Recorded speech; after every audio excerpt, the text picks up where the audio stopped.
שלום לכולם וברוכים הבאים. למרות הקורונה, אנחנו ממשיכים בתוכנית פרשת השבוע. מוזיאון ישראל מארח את בית אביחי, והשנה לא רק פרשת השבוע.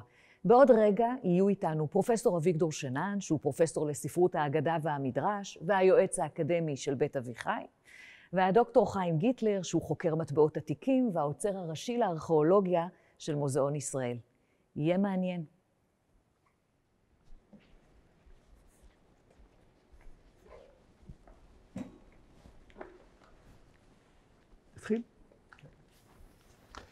שלום רב, זו אותה דניאלה שלו מן המוזיאון. תודה רבה לדניאלה. ובכן, אנחנו ממשיך השנה את מה שעשינו שנים רבות במפגש הזה בין בית אביחי לבין המוזיאון, כאשר בדרך כלל אני או אדם אחר בבית אביחי בא לכאן כדי לפגוש עוצר או עוצרת, כדי לבדוק משהו מהיופי שבמוצגים של המוזיאון ולקשר את זה אל פרשת השבוע הרלוונטית. אלא שהשנה, כפי שכבר נרמז לכם, לא נעסוק בפרשות השבוע, גם לא בהפטרות, כפי שעשינו בשנים הקודמות, אלא ביחידות נוספות שמוסיפים בדרך כלל על הפרשה ועל ההפטרה בארבע שבתות מיוחדות, שבין ימינו זה עד קרוב לחג הפסח. הארבע הפרשות האלה, הכוללות ארבע פרשות, באות לציין את העובדה שאנחנו עוברים מחודש אדר לחודש ניסן, מעין הכנה לקראת חג הפסח, והשבת הראשונה שיקראו מחר בתורה את עניינה, היא פרשת שקלים, כפי שקוראים לה. כלומר, להסביר, יקראו בתורה את הפרשה הרגילה, משפטים, יפטירו מה שיפטירו, זה ראש חודש, ויוסיפו קטע נוסף, שבו נקרא העם היהודי בכל מרחבי העולם הקדום, לשלוח או להביא חצי שקל אל בית המקדש, כיוון שהכסף הזה שימש לקניית הקורבנות הציבור, וקורבן ציבור חייב להיות ממומן על ידי הציבור כולו. לכן המשנה, במסכת שלמה המוקדשת לנושא, מסכת שקלים, פותחת בקביעה שבאחד באדר, במקרה זה מחר, משמיעין על השקלים, מכריזים על החובה להביא שקלים. זו הייתה חובה גמורה, ועוד נראה שלא כולם התלהבו מהחובה הזאת, אבל זו הייתה חובה עד כדי כך, שמי שלא שלח את חצי השקל, היו לוקחים בכוח משהו מביתו, ממשכנים אותו, כדי שיבין שהוא חייב בדבר הזה, ויסוד כל העניין הזה הוא ביחידה מקראית שקוראים אותה מחר, כאמור אחרי פרשת השבוע ואחרי ההפטרה, ואני מראה לכם אותה וגם קורא אותה, מבאר את ענייניה. היא מופיעה בספר שמות, לאחר סיפור איסוף הכספים למשכן, ואז נאמר בה כך, וידבר השם אל משה לאמור, כי תישא את ראש בני ישראל לפקודיהם, כלומר כאשר אתה מונה אותם, כאשר אתה פוקד אותם, ונתנו איש כופר נפשו לשם בפקוד אותם, ולא יהיה בהם נגף בפקוד אותם. החשש שם המפקד מביא אסון על הנפקדים, מלווה את המסורת שלנו עד ימינו אנו, ונחזור לזה לקראת סוף הדברים. אבל התורה קובעת שדי שלא יהיה נגף באנשים שנפקדו, צריך כל אחד לתת כופר, ומהו הכופר? זה ייתנו כל העובר על הפקודים, זה ייתן כל אחד בנפקדים, מחצית השקל בשקל הקודש, ועוד מפרטים לנו שזה 20 גירה השקל, מחצית השקל תרומה לשם. פה מדובר מכך במפקד שנעשה באמצעות מחציות של שקלים. כל העובר על הפקודים מבין 20 שנה ומעלה ייתן תרומת השם. העשיר לא ירבה והדל לא ימעיט ממחצית השקל. אין פה הבדל בין עשיר לבין עני, כי זה בא לצורך בניית בני אדם. וממשיך ואומר, לתת את תרומת השם לכפר על נפשותיכם. ולקחת את כסף הכיפורים מאת בני ישראל, ונתת אותו לעבודת אוהל מועד, זה מטרתו, לממן את עבודת המשכן, והיה לבני ישראל לזיכרון לפני השם לכפר על נפשותיכם. לכאורה מדובר פה על מניעת אנשים באמצעות חצי שקל, שגם ישמש לצרכים של הקמת המשכן. אבל עם הזמן, בדרכים שלא ברורות, ולא נוכל לעסוק בהם כי הן באמת מעורפלות, הפך העניין החד פעמי הזה של איסוף חד פעמי של כסף לצורך המשכן במדבר, לכלל קבוע שעד כל עוד המקדש עמד על מקומו, כלומר עד שנת 70 לספירה לערך, כל היהודי האימפריה הרומית, מכל מקום שלא היו, שלחו את חצי השקל לבית המקדש. וזה היה להם חודש שלם, חודש אדר כדי לעשות זאת, ולאחר מכן מניסן כבר התחילו להשתמש בכספים שנאספו בחודש אדר. איך עבר התהליך הזה שמנהג או קביעה חד פעמית, פעם אחת איסוף כספים למנהג שנתי, זה מורכב, אבל יש רמז לכך אולי במה שמסופר לנו בספר נחמיה, זה כבר שיבת ציון. התקדמנו קדימה בהיסטוריה הרבה מזמן המשכן, כאשר האנשים בשיבת ציון עושים איזה מין אמנה לתקן את דרכם הדתיות, לא להתחתן עם עמי הארץ, לא לקנות דברים בשבת, לשמור את שנת השמיטה, ובין השאר הם אומרים, והעמדנו עלינו מצוות, לתת עלינו שלישית השקל בשנה לעבודת בית אלוהינו. כלומר, בתקופת נחמיה, מהחמישית רביעית לפני הספירה, כבר נהוג לתת שליש השקל. זה כמובן קצת מביך אותי, כי יש מחצית שקל, ויש שליש שקל. שלישית, אבל אני חושב שאתה תפתור מיד את הבעיות, האורח שלנו כאן, אבל לפני זה כנראה בשלב הזה שבין הוראת התורה לבין תקופת נחמיה, שיבת ציון, להתקבל למנהג לתת תרומה שנתית קבועה של מחצית השקל, תהא מחצית השקל אשר תהא. וכאן נכנסת השאלה שלמענה אני לא יכול אלא להזמין מומחה לדבר, דוקטור חיים גיטלר, שהוא האוצר הראשי לארכיאולוגיה כאן באזור ישראל, וגם האוצר לנומיסמטיקה, אמרתי נכון? יפה מאוד. כל הכבוד. נומיסמטיקה שפירושו? נומיסמטיקה זה בא מהמילה היוונית נומיזמה, שפירושו מטבע. תודה, למדתי משהו. ואתה גם, אני הבנתי, יושב נשיא החברה הנומיסמטית בישראל. איך אתה כל כך הרבה נומיסמטיקה? מכל מקום, בעזרת דוקטור גיטלר, אנסה להבין את מה שנאמר פה לגבי כל המטבעות, ואני רוצה להזכיר שוב מה ראינו כאן. ראינו מחצית שקל בשקל הקודש שהוא 20 גרה, במקום אחר ראינו בקע לגולגולת מחצית השקל, כך שיש לי מחצית שקל, שקל הקודש, בקע לגולגולת ושלישית השקל. ועוד נזכיר את הקלבון מאוחר הרבה יותר. אז אולי אתה מוכן רגע לעשות לי סדר ולהבין מה מדובר פה בכלל, מה היה בתקופה הקדומה, בימי המשכן, ומה קרה אחר כך. אולי נצליח להבין איך הדברים האלה פועלים. אוקיי, כן, אז חיים. נתחיל, בוקר טוב, בוקר טוב, שמח. קודם כל נתחיל במילה מה זה שקל. שקל בימינו אנחנו משתמשים בו כיחידה לתשלום, וזה מטבע. אבל בעת העתיקה, השם שקל זה לא היה מטבע, אלא מדובר על לשקול מהמילה, מהפועל לשקול, ועל הכוונה היא בעצם לשקול, שקל זה 11.4 גרם של כסף, ששקלו אותו. זה הכוונה לשקל. שקלו, איך שקלו? שקלו אותו, אני אראה לך, אני רק אשים כפפה. אולי גם אני, אולי אני גם מתכופף למען זה. ואני אראה לך, אנחנו מדברים למעשה על שקילה של ביצי כסף. מה זה בצע כסף? לא בצע כמו שבימינו יש לזה קונוטציות רעות. בעת עתיקה, שקילה של כסף, לקחו כסף ובצעו אותו, פשוט שברו אותו או חתכו אותו, או שהשתמשו במה שאנחנו קוראים הקסילבר, זה בעצם חתיכות של או של כסף, או תכשיטים שכבר אי אפשר היה להשתמש בהם כתכשיטים, כי היו שבורים, אותם שקלו. עכשיו, המידה של שקל, יש לנו משקולות מיהודה, אתה יכול להחזיק, זה משקולת של שקל ששוקלת כאמור 11.33 גרם, ומתוארכים למאה השמינית שביעית לפני הספירה. תקופת המלוכה. כן, אז זה... ומי אישר את הכמות הזאת? זה אישור ממשלתי, הרי שקלו את זה, כמובן שיש פה בעיה, ברגע שאתה מכין משקולת כזאת, אתה צריך להיות ערב שבאמת היא תשקול 11.33 גרם ולא פחות ולא יותר. עכשיו ליחידה של השקל כמובן יש לנו גם יחידות הרבה יותר גדולות, וגם יחידות הרבה יותר קטנות שהן חלקים, ערכים יותר נמוכים, זה למשל הנצף שגם אותו תכף נדבר עליו, קטן יותר. 5/6 מהשקל. הבנתי. אוקיי, עכשיו רק להראות לך ביצי הכסף. אתה רואה, זה מדובר על חתיכות של כסף. מה פירוש כסף? מתכת כסף, סילבה? כן, זה מתכת, הכוונה היא למתכת כסף, ולא כסף שאנחנו משתמשים בו היום. זה מאוד אפור נראה לי, כן, זה לא מבריק. כן, כי הכסף מקבל עם הזמן, הוא מקבל פטינה, מה שאנחנו קוראים זה פטינה חיצונית, שהיא קצת שחורה, וככה זה נראה. עכשיו, בנוסף לזה, יש לנו גם את התכשיטים שאמרתי לך, אז יש לך פה, מתוך אותו מטמון, יש לך עגיל שנראה ממש כמו עגיל, שעדיין אפשר להשתמש בו, ועגיל דומה שהוא שבור. אז זה מה שהרכיב את אותם מטמונים שאנחנו קוראים לזה הקסילבר, שזה בא מהמילה הגרמנית לחתוך. אז שאברהם אבינו, לפי הסיפור, שקנה את מערת המכפלה ב-400 שקל כסף, הוא שקל 400 יחידות. 400 יחידות של כסף.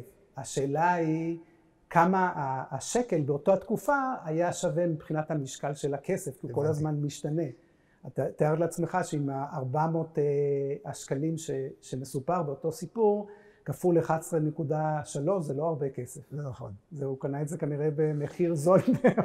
בכל מקרה, גם אני צריך להבין, הכסף, המתכת, לא יוצרה בארץ, נכון? הכסף לא מוצאים פה בארץ. הכסף בתקופה הזאת הגיע מחוץ לארץ ישראל. המקור הכי קרוב זה המכרות המפורסמות של לבריון, שנמצאים צפון מזרחית לאתונה. וגם שימשו לרוב התביעה של המטבעות האתונאיים, שהם בעצם המטבעות המפורסמים, הדולר של העולם העתיק במשך... אתה כבר מדבר על מטבעות, כלומר משהו הגלגל כזה? כן, אז אני מדבר על המטבעות האלה. זה טטרדרחמה אתונאית, 4 דרחמות אתוניות של המאה החמישית רביעית. זה תקופת עזרא ונחמיה, הגענו לזמן שלנו. נכון. אבל נחזור רק האחרונה, מה המטבעות הקדומים ביותר שבידינו? המטבעות הכתומים ביותר שהם ידועים לנו זה מטבעות שעשויים מסקסוגת שנקראת אלקטרום. זה בעצם סקסוגת, כמו שאתה רואה פה, הצבע של המטבע הוא זהב, אבל הוא הרבה יותר מבריק, הוא יותר לבן. זה סקסוגת של זהב וכסף. זה מטבעות שיצרו אותם באסיה קטנה, זה מושבות יווניות, ומתוארכות התחילה של התביעה של המטבעות זה סביב 630. עכשיו ההבדל הוא שעד התקופה הזאת תשלומים נעשו בכל מיני שיטות, גם סחר חליפים וגם תשלום בכסף. המצאת המטבע בעצם לוקח גוש של מתכת, שוקלת אותו, בודקת את הטיף של המתכת וגם את המשקל שלו, ואז אין צורך בלשקול את הכסף. ומטביעים עליו מה שמטביעים עליו. ומטביעים עליו דגן כלשהו, שהוא בעצם הסימן שמי שטבע את המטבע ערב לכך שהמטבע יש לו משקל מסוים וסקסוגת בעל טיב מסוים. אז אנחנו כבר במאה השישית לפני הספירה. סוף מאה השביעית, כן. זאת אומרת, זה עוד לפני החורבן של בית ראשון. לפני החורבן. יפה. עכשיו תסביר לי בבקשה איך אני יוצא בשלום מן העובדה שבספר שמות, נניח שבתקופת בית ראשון, עדיין מדובר על מחצית השקל, ולפתע בתקופת עזרא ונחמיה מבקשים שליש השקל. תראה, אינפלציה, דפלציה. אני משער, תראה, הרי בתקופה של נחמיה אנחנו כבר מדברים על ראשית התקופה הפרסית בארץ ישראל. נכון. כמו שאמרתי לך, המצאת המטבע באסיה הקטנה היא סביב 630, אבל בארץ זה מתחיל סביב 450 לפני הספירה, באזור של פלשת, שזה אזור החוף של הערים אשקלון, אשדוד ועזה. הם מתחילים לתבוע מטבעות. המטבע המבוסס על הטטרדרחמה אתונאית, ויש לך דרחמה או טטרדרחמה, אבל המטבעות הגדולים, העיקרים שהשתמשו בהם, הדרחמות, או במילה המקומית, זה בעצם רבע השקל. עכשיו, המטבעות האלה, המשקל הממוצע שלהם הוא קרוב ל-3.58 גרם. תכפיל את זה כפול 3, והגעת כמעט לשקל של התקופה לפני בעצם זה המרה של חצי בשליש בגלל הגודל. יכול להיות, כי אם מישהו היה צריך להשתמש במטבע כדי לשלם את המס לבית המקדש, והוא מטבע כסף טוב, אז אני מניח שפשוט אמרו, בוא נשתמש במטבע הגדול הזה. המטבע הטטרדרחמה הוא יותר מדי, והדרחמה הוא איטים בצורה כזאת, אז כנראה שאמרו, נשתמש בזה, והוא פשוט שליש מהשקל. אבל המשקל שלו כמעט 4 גרם. כמעט 4 גרם. אם היה בעם היהודי אז כמיליון נפש, נגיד 500,000 גברים, אז מדובר פה בכמות אדירה מאוד של מתכת שהגיעה לירושלים. מצאנו מטמונים כאלה של שקלים? מצאנו של שקלים, אבל לא של כלומר, מצאנו לא של התקופה הזאת, מצאנו של תקופה יותר מאוחרת, שאנחנו כבר מדברים על השקלים הצורי. בלבלת אותי עכשיו. שקלים צורים זה לא שקלים רגילים? לא, עכשיו אנחנו... אני מאוד חלש בכספים, אז תלך איתי בזהירות. אוקיי, עכשיו אנחנו עוברים פה דיברנו על המאה החמישית רביעית, התקופה של נחמיה ואחריה זה התקופה הפרסית. כשאנחנו מדברים על תשלומים בתקופה של חז"ל, של המאה השנייה לפני הספירה, מהראשונה, וגם עד חורבן הבית, כמו שאמרת, עד שנת 70, אז בהתחלה אנחנו מבינים שכנראה התשלום של מס מחצית השקל נעשה על ידי השקלים הצורים. שזה מאוד מעניין, למה דווקא שקלים צורים? שנעשו בצור, אני מבין. שנעשו בצור, שנמצא בלבנון של היום, והנה זה שקל צורי. אף פעם לא ראיתי בחיים כן, של זה. אז זה שקל צורי. צור מתחילה לתבוע, מקבלת את הזכות לתביעה של מטבעות בשנת 126-125 לפני הספירה, ותובעת באופן רצוף מטבעות עד שנת 65 לספירה. במקרה. במקרה, כי המרד אגב, סליחה, הגדול... מי הדמות פה על המצקר הזה? אז פה מעניין מאוד שבבית המקדש קיבלו מטבעות שמצד אחד מופיע מלכר, שהוא בעצם הרקלס, והצד השני יש פה עית. עית, שהוא סמל... שהוא סמל פגני לחלוטין. איך זה יכול להיות שבבית המקדש, במקום הכי קדוש, דווקא קיבלו מטבעות עם דמות של בן אדם, כאשר יש לנו איסור על תיאור של הדמות. כסף לא מסריח, אמר מישהו כבר. לא רק שהוא לא, במקרה הזה לא שהוא לא מסריח, אלא אם אנחנו הולכים לחצי השקל, הנה החצי השקל, זה השקל מה שראינו קודם. למה השתמשו במטבעות האלה? כי בתקופה הזאת של המאה השנייה והראשונה לפני הספירה והמאה הראשונה לספירה, המטבעות הצורים הם בעצם המטבע הכסף העיקרי בכל האזור שלנו, גם לבנון או פניקיה של אותה תקופה וגם ארץ ישראל. זה מטבעות שאחוז הכסף שלהם מאוד גבוה וקרוב גם ל-97%, הוא פשוט כסף טהור, וזה מה שבית המקדש חיפשו. על זיופים נדבר אחר כך, כי יש לי בעיה עם הזיופים, אבל נחזור לרגל השאלה הזאת. אז הבנתי שקל צורי ושקל רגיל ובקע, שהסברת לי שזה... לא, מה שהסברתי לעשות, זה בצע. זה הבצע. זה הבצע, זה לבצוע. והבקע? הבקע למעשה זה, אם ראינו, זה המשקולת של שקל. אז הבקע זה חצי. חצי שקל. והוא שוקל משהו כמו 6 גרם, והוא בעצם חצי של השקל. הבנתי. אז גם כן לשלוח לי איזה משהו בקע, לבקוע משהו, לא? קשור לבצע ובקע. יכול להיות. אוקיי. בוא רגע נניח שאני הצלחתי לצאת בשלום מכל זה, אז זה מסתבך, משום שבהמשך מספרת לנו המשנה, שקודם כל היו בירושלים חלפנים. הם קוראים להם שולחנות. וב-15 לאדר, היינו בעוד שבועיים, כבר היו שולחנות ברחבי המדינה, חלפנים, שהחליפו משהו במשהו כדי שאפשר להביא את חצי השקל לירושלים. עכשיו ב-25 לחודש, 5 ימים לפני ראש חודש ניסן, כבר ישבו במקדש עצמו, ואנשים הביאו מטבעות שונים והחליפו את זה לחצי השקל. ממה התפרנסו החלפנים האלה? אז הבאתי לך דוגמה, אני הבאתי מטבעות של המרד הגדול. מ-66 עד 70, עד 73, אבל בירושלים עד שנת 70. אז רוב האנשים כנראה היה להם במטבעות של ברונזה כאלה. אבל היו צריכים לשלם חצי שקל, המטבע כסף. אז היו מחליפים. אז היו מחליפים. אבל החלפנים, בעצם הבנקאים של העולם העתיק, הם לא היו מקבלים X מטבעות ברונזה תמורת מטבע כסף, הם היו מקבלים את X המטבעות הברונזה, פלוס מטבע נוסף שנקרא האגיו, זה בעצם משהו כמו תשלום של מס של 8%. בגלל זה גם הסיפור של ישו שמתעצבן על החלפנים, שבעצם לוקחים כסף מהאנשים שבאים להחליף את המטבעות הברונזה שלהם למטבע כסף, והופך את השולחנות. אז זה מה שנקרא קלבון, שהמשנה מזכירה קלבון, שצריך לתת גם קלבון חוץ מחצי השקל. קלבון, לפי מה שאנחנו מבינים, מדובר בעצם על מאה, זה שם של מטבע אחר, שהוא גם משתמשים בו בתקופה הפרסית באזור שלנו, והוא שווה ערך למשהו כמו 0.4 גרם. וזה הרוויחו הבנקאים. כן, יכול להיות. אני למדתי שבנק זה ספסל, כלומר שולחן. בנקאים היו אלה שהשולחנים, שהמשנה מדברת עליהם. ובכן, אז בואו נבין, אנחנו היום, אחר ראש חודש אדר, מכריזים כולם להביא חצי שקל, ואנשים נוהרים לירושלים או שולחים שליחים.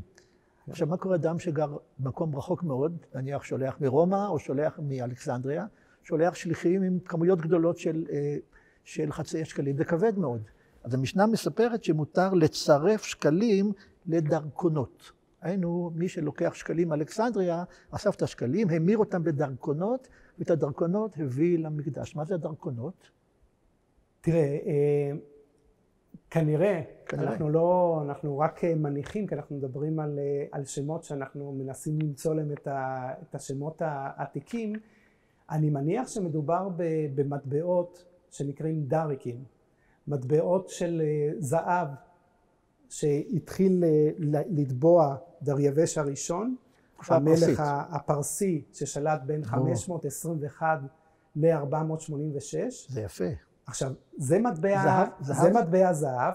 הבעיה היא שהמערכת של המשקולות של זהב וכסף, הם לא היו על אותו מערכת. זה בעיה אחת. בעיה נוספת, שבארץ מטבעות זהב כאלה מצאו שני דרקים כפולים רק בארץ, אחד בחפירה בשומרון, ואחד כנראה במגידו. וגם המטבעות הכסף של דריווש, גם לא מוציא אותם באזור שלנו.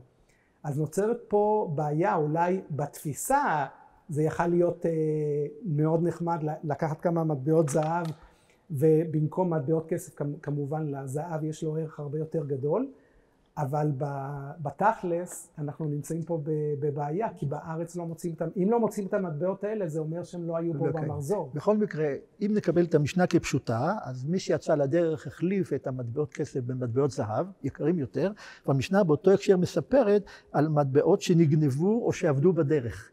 כלומר, מן הסתם זה היה סכנה ללכת עם המטבעות האלה. אתה מפליג בים מרומא לארץ ישראל, ליפו וכו', אוצר, וזה סכנה גדולה. אז יש לי פה קצת הכרה של הסיטואציה, ויש דיון שלם בשאלה מה קורה אם הם נגנבו. האם צריך לשלוח מחדש, או אם זה עבד או לא, אלה שאלות מורכבות הלכתיות, אבל זה נותן לי חוש להרגיש את הסיטואציה של אותם לא, זה מדובר על הרבה כסף. על הרבה כסף. תראה, אם המקדש יתפרנס שנה שלמה ממה שאספו באופן חד פעמי, זה ודאי היה ערך גדול מאוד. עכשיו, אני רוצה רגע לדבר על העניין של זיוף. מאוד מטריד אותי עניין הזיוף, כי אני לא מבין איך קבעו שזה זהב טהור, איך קבעו שזה כסף 97%, 95%. היום יש מעבדות שבודקות את הדברים האלה, אבל איך בדקו בימים הקדומים את הטיב? פעם קראתי מישהו שיכול לנשוך מטבע ולומר לכם זה זהב או לא זהב, זה נכון? כן, זה אתה רואה הרבה מאוד בסרטים של הקאובויס האמריקאים בארצות הברית, שלוקחים מטבע זהב, והדבר הראשון, אתה רוצה לבדוק אם המטבע הוא באמת זהב, אז חומציות שלו, נושכים אותו.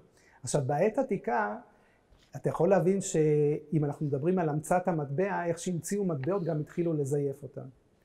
ולצורך זה ראינו קודם את הטטרדרכמה האתונאית.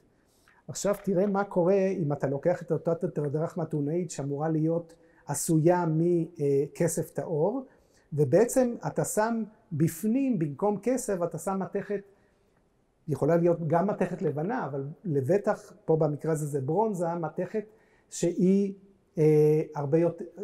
הערך שלה הרבה יותר נמוך, ואז אתה מצפה. עכשיו, עם הזמן, מה שקורה, אתה רואה פה במקרה הזה, הציפוי של הכסף, שהוא ציפוי מאוד מאוד דק, עם הזמן, והקורוזיה של המטבע הוא מתחיל להתפרק, ואז אנחנו רואים פשוט חורים.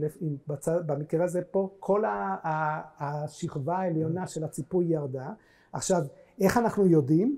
תראה, אם אני עכשיו, אתה תלך נגיד למשל לשוק ויתנו לך קילו עגבניות, אתה תחזיק, אני בטוח שמי שמוכר לך, הוא יכול לשקול כמעט קילו בלי שום בעיה. נכון, יש לו יד טובה. אתה, נראה לי שזה לא יהיה המקרה. בעת עתיקה לאנשים היה חוש. עכשיו אני אתן לך את שתי המטבעות האלה, תראה, זה כמעט 14 גרם, ועכשיו אני אתן לך את המטבע הזה. כן. אתה רואה שהוא כמעט, המשקל שלו הרבה יותר נמוך. נכון. אז ככה זיהו. עכשיו, מה שקורה שאנשים בתקופה הזאת מאוד חוששים, האם המטבע שהם הולכים לקבל הוא באמת כסף, הוא מצופה כסף. ומה שאנחנו מוצאים הרבה מאוד באזור שלנו, של ארץ ישראל, בתקופה הזאת של המאה החמישית רביעית, אנחנו רואים מכות של איסמל על המטבע. זה בעצם עושה חתך במטבע, ובעצם אתה יכול לראות פנימה, ולראות האם המטבע באמת, כמו במקרה הזה, כסף טהור לאורך כל הדרך, או שיש לו רק ציפוי ובפנים... אתה יודע,